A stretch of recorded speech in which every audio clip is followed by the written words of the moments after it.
Welcome to our first WMLT show of the fall semester. I'm Kelsey Spurlock. And I'm Josh Curbway.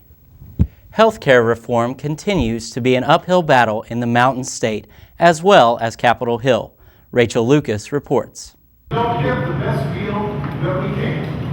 And that's why you've got reform. For months now, President Obama has been campaigning the hot-button issue of a $2.5 trillion healthcare reform.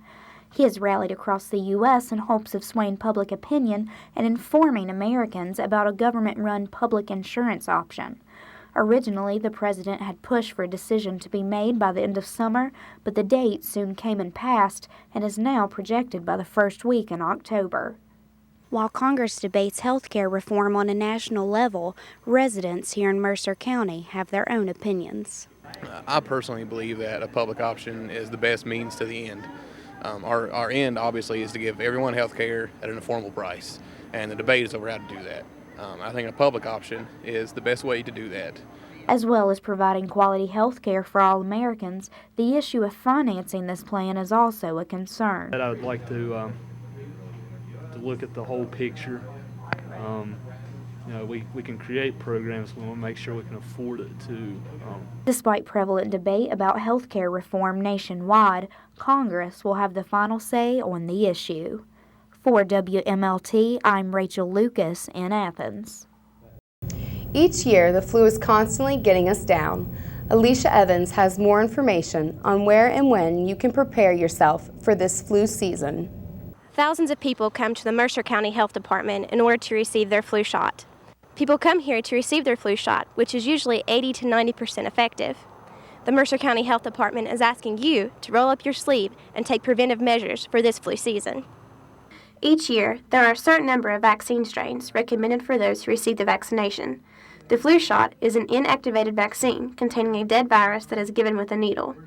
This year, the 3 strains of influenza viruses include 2 A viruses and 1 B virus. When you get the flu, you're going to have an elevated temperature of over 101, cough, sore throat. That's what makes it different from just a regular cold. And what can you do to keep from getting the flu this season? Wash your hands good, stay out of big crowds, and stay home if you're sick. Have your co-workers stay home. If your children are sick, keep them home from school, and that makes the public a safer place. Melanie was so persuasive that she talked me into getting my flu shot, and it really wasn't bad. According to the Center for Disease Control, severe side effects are very rare. The most common side effect of the vaccine is soreness at the spot where the shot was given, which lasts less than 2 days. But for others, the side effects aren't even noticeable. I've never had a side effect, and coming out here, when they give you the shot, you can't even feel it, really. At the Mercer County Health Department for WMLT, I'm Alicia Evans. The well-known actor, dancer, singer, and skater Patrick Swayze has lost his 20-month-long battle against cancer. He was diagnosed with pancreatic cancer and passed away this Monday. Pancreatic cancer is difficult to fight. Once it is spread from the pancreas, it is nearly impossible to cure. He will always be remembered for his roles in the movie Dirty Dancing and Ghost. Although he was only 57 years old, his talent will not be forgotten. Out of all the fraternities, sororities, and other social groups on campus, there is one returning this semester that is bringing with it a little controversy. Maria Mahova has more. The Lady Aids used to be a non-Greek organization on Concord University campus, and now they're coming back. But who are the Lady Aids? I don't know anything about the Lady Aids. They're very new to me. Nothing. I don't know anything about the Lady Aids. We asked Barbie Dobbins, a member of the Lady Aids, for more details. Lady Aids are strong women. They're independent women. They think for themselves. They act for themselves.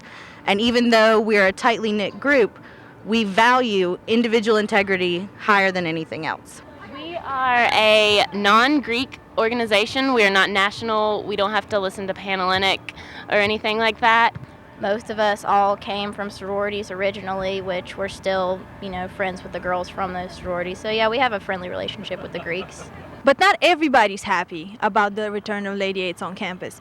The ladies of ASA, a nationally recognized sorority, are sharing some thoughts on the new organization on campus.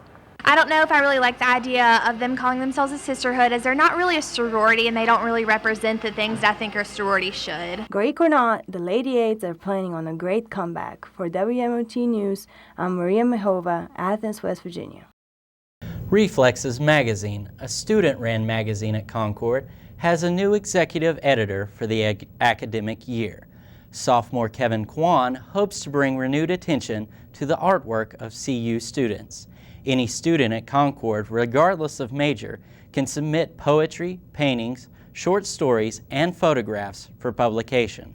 For more information, send an email to reflexesmag@gmail.com. Stay tuned for some news that will change the athletic landscape at Concord for years to come. And music from the mountains.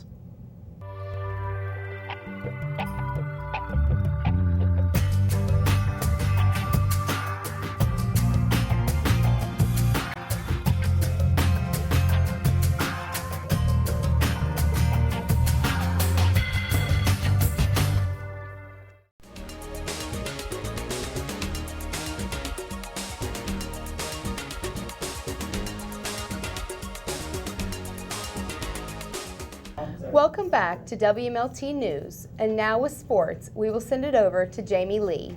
After Concord's first win this season against Southern Virginia, it left us wondering if we were actually going to have a good team or if it was just a low-grade team on a low-grade field. But Concord continued to win, proving that it had nothing to do with the place they played, but the talent they hold this year. Not only is our football team doing better, but our men's soccer team seems to be improving this year as well. Right now, our men are 2 for 2. On Monday, the Concord men's soccer team played Mountain State University. After a fight broke out against an opposing team, Mountain State's soccer team was told to sit out for 2 games. They are said to return with this game against West Virginia Tech on September 23rd. This caused Mountain State to pull students to play, including members of their basketball team. Concord beat Mountain State in soccer 6-0. Although most of Concord's teams are doing a great job, so are our Mountaineers, winning to East Carolina 35-20, making WVU 2-0. Whether you are a WVU fan or a Marshall fan, it seems that WVU is doing better this season. Marshall is 1 for 1, losing to Virginia Tech 52-10. We encourage you to support both teams this season. That's it for Concord Sports this week. Back to you, Josh. Thanks, Jamie Lee. Concord's first Artist Lecture Series event took place last Monday night in the Fine Arts Building.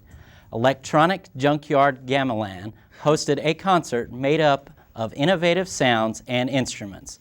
Angie Coons was there. As part of the Life on Mars tour, Electronic Junkyard Gamelan entertained Concord students Monday night, September 14th, with their creative talents. The band from Brooklyn, New York used all sorts of homemade instruments to create their artistic musical sounds. Inspired by Balinese gamelan music, Terry Dame, Mary Feaster, Lee Free, and Julian Hintz make up the wild band that also recently played at Culture Fest. The band has been playing for over 10 years and now has 3 CDs. Along with their creative instruments, they make many of the sounds on their own, which they call kachek. You know, it's just practice like any rhythm. It's just using your voice, you know, as a rhythmic instrument. Just get kind of the smallest, sharpest attack, you know, so that you really hear that syncopation. After the show, the band conversed with students and let them give their instruments a try. Both the audience and the band were pleased with the show and left with a new creative spark. Reporting from Concord, Angie Coons. Not too far from Concord University, an exciting event is causing thousands of people to pour into Bluefield, West Virginia. The 2009 Bluefield Coal Show is gearing up for its opening day tomorrow. In past events, the show has featured speakers such as Bill Rainey, the president of the West Virginia Coal Association, and Bill Reed, the publisher and managing editor of Coal News. Some feel the main event of the show is the exhibits. In the past, the Brush Fork Armory Civic Center hosted 230 exhibitors, giving us a glance into the future of the coal mining industry. Excitement is building for many in the industry as many innovative companies are prepping for the big show that will go on until Friday. Summit Theater, located in downtown Bluefield, is known for producing a variety of plays to suit any audience. Now, local talent is bringing classic literature to life. Matt Kerbway has more.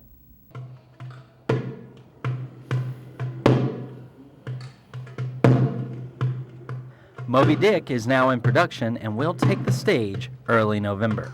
Artistic director Ed Trotta and many others are on the hunt after the great white whale as a part of Summit Stage 2's Voyage series. Moby Dick is our American sort of entry for this whole Voyage series. Here's a big book, but it runs in at a nice clip. And I think if at least they see a dramatization, it's a better way, and maybe they'll develop enough interest to actually get through the book. This play is another in a series of plays taking classic novels and turning them into on-stage adaptation. We did Animal Farm last year. That's a short novel turned into a big play.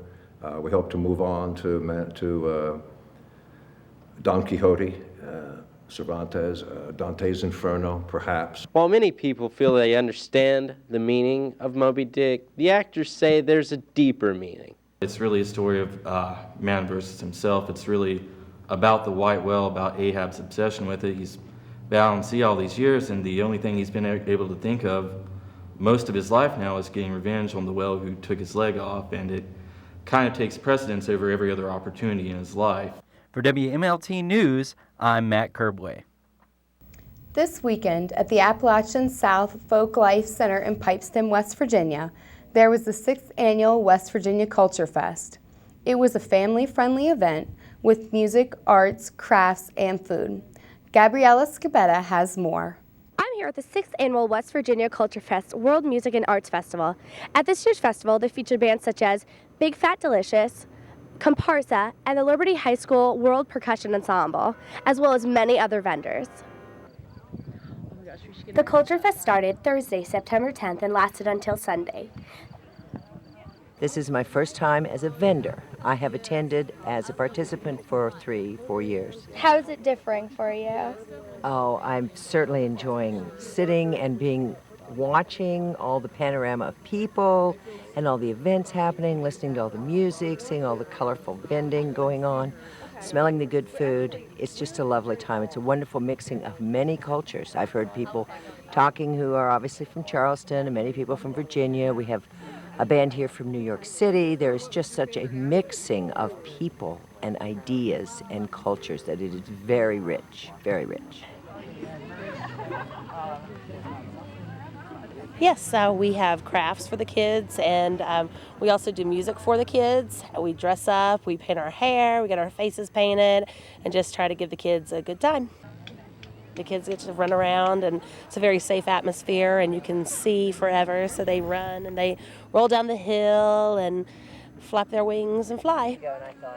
There are many diverse activities available, such as a group meditation, a dance workshop, a kids parade, and bands ranging from Latin dance tunes to techno folk jams. No matter what you're interested in, there's something for everyone at the West Virginia Culture Fest.